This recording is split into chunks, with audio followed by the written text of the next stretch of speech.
Bom, estou de volta, né? Estou ajeitando aqui, o microfone está caindo, né? Sabe como é que é? A orelha é pequena para o microfone. Mas eu quero dar uma saudação especial aos meus amigos que estão participando aqui no facebook.com/Teresópolis, né? Onde eu estou agora, inclusive, dando uma olhada. Nós temos todos os dias a nossa primeira página sendo postada na sua timeline, para você que curte, né? E segue o nosso Facebook. Você também tem a oportunidade de participar das nossas enquetes, né?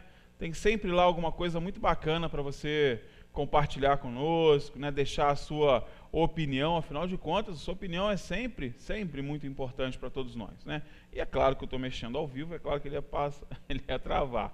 Olha aí, gente, tem a nossa dica legal aí para você que está procurando imóvel, né? Nosso portal, no netdiario.com.br, a matéria da nova tarifa, né, de ônibus, entre muitos outros assuntos em destaque que você encontra todos os dias, tá, gente? O nosso Facebook é atualizado a todo momento, tá? A todo momento está chegando notícia nova, está chegando notícia com a respeitabilidade que você está acostumado, né? Com a confiança, inclusive, afinal de contas, né? A gente não está num Facebook qualquer, não é uma fanpage qualquer, é a fanpage do Diário, é a fanpage que carrega com ela 30 anos de história jornalística, né? Então, tá ali, amigo. Pode confiar e segue e compartilha, tá bom? Fique à vontade que a casa é sua. Com relação àquela polêmica aí, né, dos candidatos a prefeito que estão falando besteira aí com relação ao aumento da passagem, eu vou voltar a esse assunto, tá? Que tem gente perguntando aí, eu não sabia disso. Pois é, né, gente? Pois é. É muita desinformação, né, misturada com má intenção. E a verdade é essa, né? A intenção é tirar o teu votinho aí a qualquer preço, inclusive falando mentira. Mas a gente está aqui para contrapor essas mentiras, inclusive levar até vocês informações que são baseadas, né, em fatos verídicos, tá? Nada fantasiado no mundo de Alice, no País das Maravilhas, que vive alguns partidos políticos aí nesse país, né? Olha só, ontem ele não veio, né? Kleber ficou todo chateado aqui, falou, poxa, não terminamos o programa quando a gente termina sempre na quinta, mas sexta-feira ele veio, né? Pastor Tiago está na área. Não vi no dia certo, não vi na hora certa aqui agora. Mas o importante é estar aqui, amigo. O importante é estar aqui. Bom dia, minha gente. Que bom estar aqui com vocês. Isso, é muito legal. Tamo agora, junto. O meu assunto com o pastor Tiago hoje, inclusive, a gente nunca faz reunião aqui de pauta, não, né? Não. Nossos assuntos são orgânicos e são...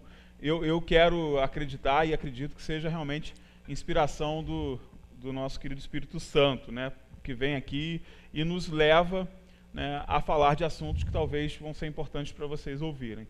Mas todo mundo sabe do drama que eu vivi, né, na semana passada, hoje completando uma semana, do quanto foi difícil para mim e para minha família, né, passar por esse momento do acidente do meu sobrinho. Mas, dentre muitas coisas, né, que a gente acaba aprendendo num episódio tão dramático, né, tão trágico como esse, a gente leva algumas certezas. E uma das certezas absolutas que eu tenho com relação a esse episódio, e é por isso que eu queria que o pastor falasse um pouco sobre isso, é com relação ao poder que nós temos com a oração, né? Essa conversa que nós temos direta com Deus, né? A oração que faz a diferença mesmo, né? Nós tivemos aí nas redes sociais, você está acompanhando, né? Várias igrejas de várias denominações, colocando o nome do Daniel, né, nas orações, levando, né, nos corações de cada um deles, em cada uma das orações, seja orações coletivas ou as orações individuais, para que ele conseguisse passar por esse momento difícil. E olha, gente, eu faço aqui um testemunho mesmo, né? Eu tenho certeza absoluta que o que o salvou, o meu sobrinho, foi o poder da oração. Não tenho dúvida nenhuma. E quando as pessoas falam assim, é inacreditável para quem não acredita, mas quem acredita não tem mesmo dúvida de que a oração salva vidas, e eu sei que o Daniel hoje é uma prova viva do poder firme da oração, da mobilização da humanidade com relação ao bem do outro, né? Estou falando alguma besteira, pastor? Não, em hipótese alguma, exatamente isso. Quando se fala sobre fé, existe muita aplicação ainda, e infelizmente ainda é recorrente, até porque talvez essa ideia, que eu também acredito, do cíclico, de sempre os pensamentos retornarem, as discussões serem as mesmas, mas sempre aquela ideia de contraponto de fé e razão. Existe sempre essa ideia de que não, se o cara acredita em alguma coisa, então ele não é um indivíduo racional. A grande questão, e você vê isso em pauta até dentro de documentos filosóficos, que se você não tem fé em Deus, você tem fé em alguma coisa, você transporta a tua fé em alguma coisa. O camarada vai dizer, não, eu tenho fé no universo, eu tenho fé na natureza, eu tenho fé... É fato que você cria outra divindade, ou você cria ídolos para poder substituir aquele ponto de fé, aquele ponto da naturalidade que há no ser humano. O ser humano, ele clama, ele precisa de algo que possa corresponder às necessidades que existem no coração dele, a falta que existe no coração dele. E a oração, ela tem essa aplicação, a oração, ela tem essa capacidade de ligar a gente não apenas com algo que é de extrema necessidade, eu estou precisando daquela cura, eu estou precisando daquele fator material, mas é ligar você com a sua essência, com aquilo que é de mais profundo dentro da alma da gente. É uma viagem para o interior, aquela história de que a gente faz vários percursos na vida, a gente vai para vários endereços na vida, só que a gente não vai para o endereço principal e essencial, que é o endereço daqui de dentro, porque a gente sabe que o caminho que a gente faz para dentro é muito mais perigoso do que qualquer caminho que a gente faça para fora da gente. Então, endereços externos fazem a gente se acomodar e a gente criar nesses endereços externos de mecanismos de fuga das nossas realidades. A oração não. A oração é um encontro com essas realidades, por mais difíceis que elas sejam, por mais intransigentes que elas sejam, por mais cheias de dificuldades. Mas quando a gente fala sobre o sofrimento, Anderson, é interessante perceber como o sofrimento ele tem particularidades distintas, e é lógico isso, quando você vivencia o sofrimento e quando você fala de fora e conceitua o sofrimento. Um camarada muito inteligente chamado C.S. Lewis, que foi o escritor das Crônicas de Nárnia, famoso Crônicas de Nárnia, uma série que também se tornou filme, e alguns se tornaram filme. C.S. Lewis, ele escreve em 2 livros muito interessantes. O primeiro livro que ele escreve sobre sofrimento é chamado de O Problema do Sofrimento.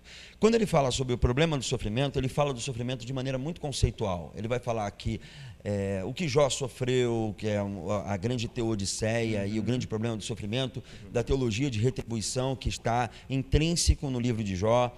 E aí ele vai falar sobre o livro de Jó, ele vai falar sobre as várias dores que são dores conceituais, são dores vistas de fora. Agora, há um segundo livro que Lewis escreve sobre dor, que é chamado de A Anatomia da Dor. Nesse livro existe algo que é vivo, que é humano, que transpira a verve da dor. Você olha aquilo dali, você sente a dor em cada letra. E por que isso? C.S. Lewis, quando tinha 7 anos de idade, por aí, ele perdeu a sua mãe com câncer. E ele não tinha uma ligação muito forte com o pai. Tanto é que ele e o irmão foram levados para um internato. E eles vinham só final do ano para poder ir para casa. Eles só tinham um final do ano para ir para casa. Então não tinha uma ligação forte com o pai. Sim. E ele disse que uma das coisas que criou para ele uma grande intransigência em relação ao aspecto religioso foi que ele orou pela cura da mãe e a mãe não foi curada.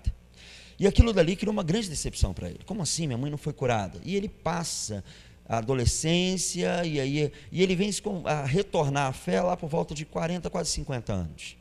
E se torna um escritor prolífico dentro da fé cristã. Sim. Cristãos, sem denominações, cristãos, olham para C.S. Lewis como um grande intelectual. Pessoas das mais diferentes crenças olham para C.S. Lewis como um grande intelectual. E aí, quando C.S. Lewis já está lá com seus 50 anos, e ele é um solteirão, ele se encontra com uma mulher americana, que é amante dos livros dele, e ele começa a ter um relacionamento com ela, e eles vêm a casar. Casando, passa menos de 1 ano, C.S. Lewis perde a grande Joy Gresham, que é o grande amor da vida dele, com câncer. E aí C.S. Lewis escreve Anatomia da Dor a seguinte questão, minha gente, ele fala o seguinte: hoje eu não tenho perigo de deixar de crer em Deus. O que eu começo a acreditar é que Deus, ele pode ser um sádico cósmico. Ele está olhando para as dificuldades e as tramas e os dramas da vida e olha para isso e ri, talvez, das minhas dificuldades. Há uma ação exponencial de verdade. Anderson, Deus prefere muito mais pecadores sinceros do que santos hipócritas. Sim. Prefere muito mais que você rasgue o seu coração. O livro dos Salmos está rodeado, está cheio de pessoas que disseram: até quando, Senhor? Até quando a minha alma estará abatida? Até quando o meu coração vai estar assim doído? Quando Jesus fala: Deus meu, por que me desamparaste? Ele dá voz ao que o Salmo também dizia. Sim. Os profetas estão rodeados disso. Então há uma autenticidade, há uma verdade em relação a isso. O sofrimento é algo que está aí no cotidiano do ser humano. O sofrimento é algo que a gente vive como uma experiência contínua. Agora, a grande questão é: oração, e talvez, desculpa decepcionar muita gente, mas oração não é a alavanca que muda e move o coração de Deus. Oração é o instrumento de diálogo que me faz entender o que Deus quer para a minha vida, porque Ele vê melhor, porque Ele vê no distante. Ele vê aquilo que está além da montanha que se apresentou diante dos meus olhos. Ele vê na distância. O grande problema e o grande complexo de decepções que a gente tem é porque a gente quer mover o ser divino, que sabe muito mais e que vê muito mais além, a partir da nossa vontade. E aí as pessoas começam a graduar e dizendo: para que orar? Orar não faz diferença para mim. Anderson, para mim, oração, além de ser um contato com a minha essência e contato com Deus, é um instrumento terapêutico. Sim. Quando eu oro, e eu gosto muito de orar em voz alta, você pode achar a coisa mais doida possível, mas eu gosto de orar em voz alta porque eu me ouço no processo. E às vezes eu começo a perceber que existem coisas lá dentro de mim que nem eu sabia que estavam me incomodando tanto. E coisas que eu começo a perceber esses dias, vou ser bem sincero, esses dias eu estava orando e eu pedindo a Deus sobre respostas de direcionamentos em algumas coisas. E aí eu percebi que eu dizia: Senhor, eu sei que existem cercas, e essas cercas eu agora não posso transportá-las, elas estão ali, mas há um momento que eu vou poder transportá-las, abrir, eu vou conseguir sair, mas eu entendo que hoje, e quando eu orava dizendo isso, rapaz, mas é isso mesmo que está acontecendo. A percepção do momento me fez entender o que eu estava vivenciando, a experiência, é um instrumento terapêutico. Então eu não falo com a parede, eu não falo com o teto, eu não falo com um quadro que está diante, eu falo com Deus, que é uma experiência mais íntima, no âmago da existência. Eu sei que o teu sobrinho teve a experiência de oração, porque existem instrumentos empáticos, pessoas que disseram: não, vamos nos mobilizar, porque a oração vai mostrar para a gente que existe um algo em comum para a gente focar agora, e eu sei que Deus pode se manifestar na vida desse menino, na ação desse menino. Eu acredito que era por isso que Jesus orava, porque a gente sabe que Jesus é Deus. E por que Jesus, sendo Deus, ora? Ele ora para Ele mesmo, ao complexo aí teológico, o drama teológico, Ele ora para Ele mesmo. Imagina uma coisa, eu já estou falando demais, mas vamos lá. Imagina uma coisa, quando lá no Gênesis, você vai ler no capítulo 1, você vai ver que o Espírito pairava sobre a face das águas, então o Espírito Santo está lá. Deus é o Criador, no princípio criou Deus os céus e a terra, então Deus está lá. E Jesus está onde? João, no capítulo 1, verso 1, vai responder isso, ele vai dizer o seguinte: bom, Jesus é o verbo, ou seja, a palavra, e a palavra é geradora. Então quando Deus disse: haja luz, quem fez todas as coisas acontecerem foi Jesus. Ele é a palavra geradora, ele é a palavra que cria. Então vamos lá, Pai, Filho e Espírito Santo estão juntos.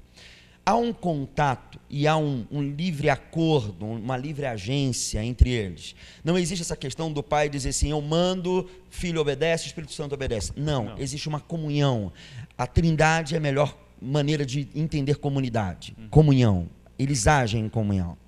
E aí você vai ver que em todo o percurso do Antigo Testamento há essa ideia de Deus, Pai, Filho e Espírito Santo agindo. Um exemplo, quando na Torre de Babel vai dizer: venhamos e desçamos. Então, seja, é o plural para dizer que os três estão em comum acordo. Façamos o homem à nossa imagem e semelhança, estão em comum acordo. Quando Jesus, ele ora no Novo Testamento, ele está agindo no percurso que é normal para ele. Ele age no percurso que para ele está no âmbito de uma profunda normalidade do cotidiano. Ele sempre fala com o Pai. O Pai sempre fala com ele. O Espírito está sempre agindo entre eles. Ou seja, há um comum acordo. Todas as coisas que vão acontecer porque sempre há um comum acordo. Agora, onde a gente entra nessa história? Você imagina junto comigo, agora, que você está em uma grande mesa. E nessa mesa está o Pai, o Filho e o Espírito Santo. E eles estão acordando sobre as coisas do mundo, ou sobre aquilo que vão fazer. Quando você ora, é como se você tomasse assento nessa mesa e você sentasse junto com ele. e você olhasse e participasse, e dissesse, e agora? E ele olhasse para você e dissesse, Anderson, o que você tem a dizer? E eles estão ouvindo você, e eles estão entendendo. Parece uma coisa muito mística, mas eu acho que é a maneira mais substancial da gente entender isso. É isso, é você sentar à mesa da Trindade e entender o que você deve fazer e qual o percurso que você deve tomar para a sua vida. Eu sou livre, mas eu entendi que eu não sei lidar muito bem com a minha liberdade, por isso eu sento e digo, Senhor, qual é a direção para a minha vida?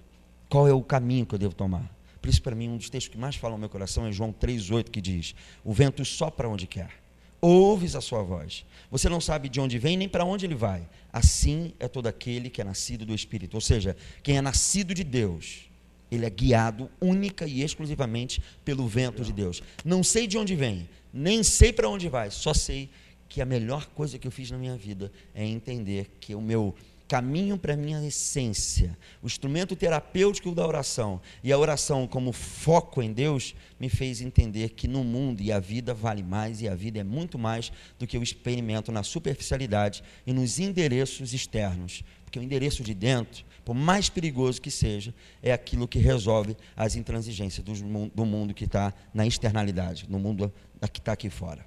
Uma coisa que também me impressionou muito também, pastor, e a gente está vivendo um momento em que praticamente é difícil da gente acreditar na humanidade, né? É difícil você acreditar na qualidade do ser humano que convive contigo, é difícil você acreditar nas verdades desses seres humanos, né? Na verdade que essas pessoas estão carregando na vida, com tanta corrupção, desrespeito e violência, né? Essa falta de humanidade que a gente está vivendo hoje. Mas em um episódio como esse, pontual, né, que tem essa coisa do poder da fé também reunido, a gente percebe também muito sentimento de humanidade, né, de preocupação com o outro, sem sequer conhecer o outro, né? Eu recebi mensagens de pessoas que sequer conhecem o Dani, mas que estão lá dedicando horas, né, para orar, para que o quadro dele se reverta. É como se a gente pudesse acreditar de novo na humanidade. Exato. Mas essa é a essência da humanidade ou a gente é ruim, né? Não, quando você pega a história de Caim e Abel, que seria a história lá pontual a respeito do mal e da humanidade, mas também no contraponto de um ser humano que é bom, que quer fazer aquilo que é certo, você está diante das escolhas do seu cotidiano e dá para acreditar que pode ser diferente. Tanto é que quando Caim tenta matar Abel, a proposta divina é a seguinte: Caim, se você não proceder bem, você não vai ser assimilado, você não vai ser aceito, então o pecado está diante de você, mas cumpre a você dominá-lo. Então há uma possibilidade sim do homem dominar esses instintos mais primitivos que existem. O nosso desejo é ser primitivo, o nosso desejo é o que o Nietzsche chamaria do aspecto dionísico da vida, que é a ideia de viver intensamente, do prazer, da proposta de que eu não tenho freio e eu não tenho limites. E aí ele vai dizer que o contraponto, para poder haver limite, é o apolíneo. Então existe o apolíneo e o dionisíaco. Então, dentro dessas dubiedades, do ato dúbio, melhor dizendo, do ser humano, existe sim a possibilidade de ser melhor. Existe sim a possibilidade de ser mais Abel do que Caim. Existe muito mais a possibilidade de você ser um homem que gere vida, um ser humano que gere vida, do que um homicida. O que a gente vê é homicídio todo dia. É gente matando gente. Situações como essa que você falou, que o Dani precisava tanto, provam a humanidade e o processo de humanização que está dentro da gente. Só precisa que alguém cutuque a gente e deixe aquilo dali ficar mais vivo, porque nem a gente está vendo a nossa humanização, nem a gente vê a nossa humanidade. Anderson, Jesus só foi santo porque ele foi plenamente humano. Ele olhava para as pessoas e olhava com a compaixão necessária, com o compadecimento necessário. E quando eu digo compaixão e compadecimento, é o ato mesmo de ter paixão naquilo que o outro tem. É aquela ideia de misericórdia. O que falta para a gente é isso, misericórdia. E por que falta misericórdia? A palavra do latim misericórdia significa você colocar o coração no aflito. Miser, aflição. Córdia, coração. Colocar o coração no aflito, colocar o coração na aflição da outra pessoa. Então, quando eu tenho misericórdia, eu estou colocando aflição no coração da outra pessoa. O judeu, essa palavra misericórdia no hebraico, ela é diferente. Ela diz que ao invés de usar coração, eles usam a palavra útero. Então seria gerar, abrigar, aquele que é aflito. Então, o útero da mãe não abriga, não alimenta, não dá o acalento, não dá descanso para aquela criança, não dá o calor da alma e o calor do corpo. Então, a ideia é que misericórdia no hebraico é você dar o útero para que o aflito, aquele que não tem abrigo, aquele que está necessitado naquele dado momento, seja abrigado e ele tenha tudo o que ele necessita para aquele exato momento. Isso é ato de misericórdia. É por isso que Jesus vai dizer, bem-aventurados misericordiosos, porque eles alcançarão misericórdia. E não é a ideia do tipo, eu vou fazer porque... Aquela história, né? Tijolinho no céu. Ou se não, eu não sei do dia de amanhã, então pode ser que eu precise. Não, não é isso. Não é isso. Esse tipo de misericórdia pretensiosa não é o que Jesus está dizendo. Jesus está dizendo que aqueles que entenderam que só tem sentido a vida quando ele dá sentido à vida de outras pessoas, esses recebem a misericórdia na fluidez da naturalidade. Os caras vão receber naturalmente a misericórdia sem dizer, e agora, hein, vou cobrar, hein? É tipo bolsa de ações, é tipo fundo de investimento, eu vou cobrar. Não, não precisa, fica tranquilo. Os misericordiosos, na realidade, aqueles que dão abrigo e aqueles que põem o coração na aflição do outro, são as pessoas que na naturalidade da vida vão receber a sua misericórdia. Eles sentem isso de maneira muito tranquila, sem a cobrança, porque cobrança é a história de misericordioso cheio de pretensão. Então, nem misericordioso o camarada é. Não é, né? Por isso que Dani foi bem acessado e bem assessorado, porque existia muita gente que entendeu de misericórdia e de humanidade nesse percurso. Com certeza, né? Bom, gente,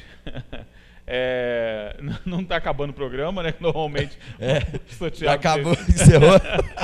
Não acabou, não. Né? A gente ainda tem. Quero agradecer demais, né, ao pastor Tiago. A igreja, né, do pastor foi uma das que colocou, né, realmente em intenção a recuperação do Dani. Eu já agradeci aqui a toda a comunidade lá da igreja, né, assim como todas as comunidades, né, religiosas que o fizeram, e não só as igrejas, mas também como as outras denominações religiosas que também o fizeram. E eu tenho certeza absoluta que você gostou também, né, dessas palavras. Como eu disse, a nossa reunião aqui semanal é algo que a gente não programa, né? A gente nunca... Verdade. Vai na fluidez. A gente vai na fluidez confiando no Espírito Santo. E é só nele mesmo. É só nele mesmo, gente. É só nele. Pastor, muito obrigado pela participação de novo. Obrigado mais uma vez. Um ótimo final de semana para você, para a galera aí toda. Para todos nós. Final de semana prolongado. Deixa eu só falar um negócio. Dia 5, marquem na sua agenda, depois a gente vai falar o melhor. Dia 5 a gente vai ter a segunda edição, a primeira edição a gente não divulgou tanto não, mas a segunda edição do Rock na Serra. Opa, vai reunir uma galera, a banda Atos que veio aqui, vai ter uma galera, o Breno Freitas também vai tocar com a banda dele lá, então sim, tem uma galera muito boa. A perspectiva é muito legal, aqui na primeira igreja, então de Teresópolis, dia 5, vou esperar você lá. Legal, vamos voltar a falar sobre isso ainda, demorou, né? E agora nós vamos para o intervalo comercial rapidinho, coisa rápida, tá? Daqui a pouco a gente está de volta.